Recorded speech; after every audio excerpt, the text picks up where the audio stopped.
ஆனா நான் சொல்றேன், எங்க ஐயா மதே அரசியல்ல வரலாறுல போய் பேசப்படாது, உண்மைதான் பேசிடணும். அதனால எழுத்த மாதிரி கூட காயம்படுவாரு, அவர் வேதனைப்படுவாரு, அவர் ஏற்பாரு, எதிர்ப்பாரு, ஆதரிப்பாரு, அருவருப்பாரு. அவன் சொல்றான், எங்க ஐயா இறையன்பு எழுதியிருக்காப்ல, என்ன சொல்றாப்லன்னா, ஏற்கனவே இருக்கிற ஒரு கோட்பாட்டை தகர்த்து புதிய ஒரு தத்துவத்தை, புதிய ஒரு கோட்பாட்டை நிறுவ நினைக்கிறவன் அதை ஏற்பார்கள், எதிர்ப்பார்கள், ஆதரிப்பார்கள், அருவருப்பார்கள் என்று எண்ண முடியாது.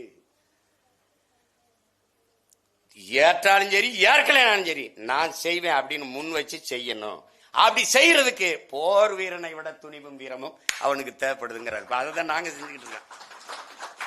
இந்தியம் கிடையாது, திராவிடம் கிடையாது, நாங்கள் தமிழர்கள். நீ ஏற்றுக்க, ஏற்காம போ.